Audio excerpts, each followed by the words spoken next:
All right, I think we're live already. Getting to this quicker. I didn't even do the countdown timer today. So let's see how it goes again. Okay, so I hope everybody's had a good weekend. I like to start this in the middle of the week because it's kind of easier. It's like I think when things kind of chill out a little bit, midweek, because it's always hectic during the beginning of the week when you're working, isn't it? I mean, I feel like it is. Sorry, I sound like I got a frog in my throat, but I'm not sick or anything. Just ate dinner and came here to talk and hopefully not belch in the mic. So good evening. I'm Randy, and thank you for joining me on my live stream after hours. This live stream airs on Wednesday and Friday evenings from 8 to 10 p.m. I say that it's not going to go till 10 p.m. Eastern Standard Time, and this episode is airing live January 19th, 2022. So this is the fourth episode of this year, and my fourth episode for this show, I guess. And I really won't call this much of a show. It doesn't go that long. It's more like a little cover a few news clips and then say bye, So it seems to be going pretty well so far. I'm having fun doing this. So let's get to the news. There's no announcements for today. So yeah. Bed Bath and Beyond is shuttering 37 stores after joining the cancel culture train. And I see this all the time. A few loud voices on social media petition their loud voice toward a company. They petition the company to not even petition. It's not official. They just go on there and just start yapping, and the company eventually gives in. And it's like, all right, and until the company caves to it, kind of, and it's not even necessarily there was any kind of investigation to what they did wrong or what, they just take action and cut ties with people, right? And so in this case, the product is MyPillow. The CEO, I don't know, he looks like the golf caddy from Happy Gilmore to me. I don't know. I always thought the guy looked silly, and he's a little out there. I must say, I've seen him a few times, and but he has a good product. It's the MyPillow product. It's freaking amazing. I've tried it. I think my mom has one. It's awesome. So anyway, last year MyPillow pulled all of MyPillow's what's it called? Bed Bath and Beyond pulled MyPillow products off the shelf, just completely all the products. They sell other things too. I only know about the pillow, but I think it's like blankets or something else. But they pulled everything, and now they're closing many stores due to, quote, lack of inventory. Yeah, no shit. There's a product you could bring back maybe, and you'd have some inventory. And I heard they sell really well, so that didn't work out too well for them. But yeah, I guess they originally pulled all the products because he challenged the results of the election. And, I don't know why he got into that and why he felt he had to or whatever. But yeah, that sucks for him that he did that. But also his product getting pulled, it seems a little crazy. If you have a good product, I mean, who cares? If someone had an opinion I disagreed with, but their product benefits my customers more than it didn't, I don't know. That's just my take on it. I'll cite the link the article in the description. Another thing is open source news. We're going to jump out of the serious news. I don't want to be all negative news at night like most news outlets are, right? I'm just a guy reading the news outlets garbage.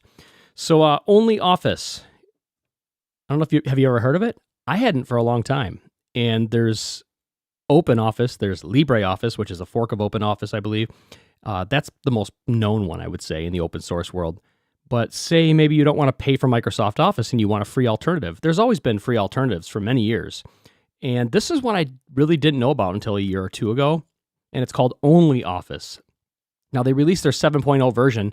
I like to think of this one as one that actually looks like Microsoft Office. So if you're going to, maybe your mom or dad or grandparents don't want don't want to pay whatever it is, a subscription for Office, which I wouldn't, or maybe they don't even want to pay for the outright license.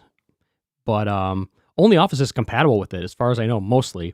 I mean, you're not going to have every feature, like maybe like all the SharePoint integration where you can, I'm not going to say it's going to integrate as smoothly in SharePoint, like where you can open a document and then open the cloud version in the connected app. No way that's going to work. I mean, Microsoft can barely keep their stuff working all the time. So you're not going to get all those features, but for the main features and formatting and just, saving a report, typing stuff out, this is going to be great. And it looks very, very familiar. If you open it, it's like, oh my God, they're not getting sued. Well, it's open source, free software. They're not making a profit off the software. I think they sell cloud services of it, but pretty freaking sweet. And I do think this one looks the most like Microsoft Office out of all the options out there. And it's yeah, the only thing that annoys some people about OnlyOffice in my notes here is that it doesn't have separate launchers for each Office app, and I can kind of remember that now. It's like almost like how LibreOffice was, I think, like that in the beginning, where it has like a little box that opens, then you pick the app that you want to launch. In this latest version, though, they have a workaround for that, and you just have to go into settings and change the open file option to in its own window. So it just opens the file in its own window, and then you have your own app in its own window. And I have 2 links for that one. I have the OnlyOffice website that talks about it, and then the whole article about it being released with form filling and all these awesome features in this new 7.0 version. So let's switch to the screen over here. These are just a couple things I pulled up on the screen, and I'm going to go to my stream starting screen.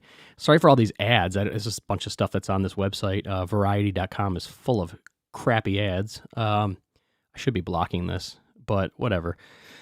YouTube shuts down original content groups. So there was this thing called YouTube Original, and I don't know if that was for all subscribers or all YouTube people or paid users like YouTube Premium, but YouTube is getting out of the business of making their own YouTube Originals. And it was, apparently they said they're going to still do a few. They're going to honor their commitment for already contracted shows in progress, and creators who are involved with those shows should expect to hear from us directly in the coming days. Yeah, YouTube planned to make a run at the subscription streaming service, but within a couple of years it pivoted and started in 2018. YouTube, it's been that long. YouTube killed off its slate of scripted TV series and movies. So think of Cobra Kai. Wow, damn, that's a huge one from what I've heard. I've never seen it, but Cobra Kai has gone to Netflix. Yeah, I guess I did hear about that.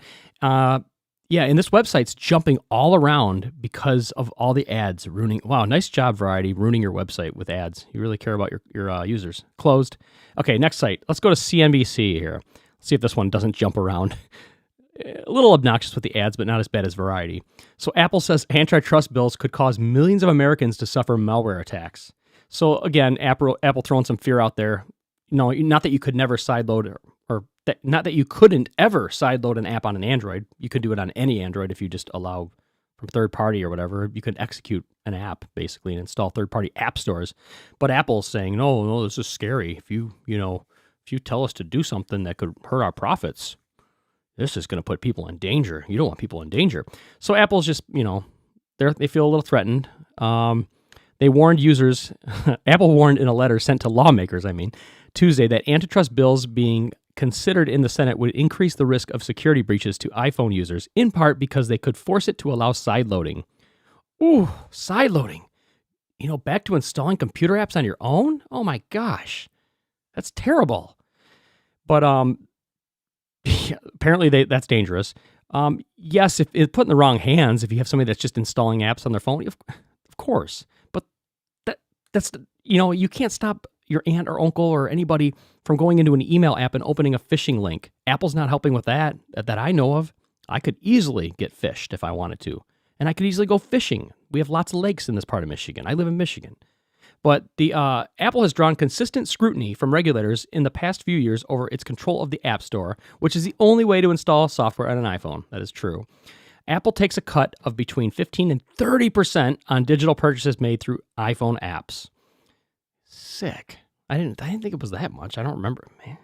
I don't know, man. I guess I can't remember anything, or they're just really sneaky and jack the price up. But so Apple argues that its rules are essential for security. Apple has consistently argued that its control over the App Store is essential to deliver a secure and private experience to its customers. Otherwise, it argues, users could install malware and other malicious software. Android phones allow users to sideload apps, although users have to agree to several warning pop-ups in the software to do so. In the Tuesday letter, Apple warned that allowing users to sideload apps, as the bill would enable, would be a big loss for consumers. Oh, that's horseshit. And said it would allow app developers to ignore Apple's privacy policies to open the door to attacks from scammers. Again, email is a big open door for scammers. I see it every day in my profession.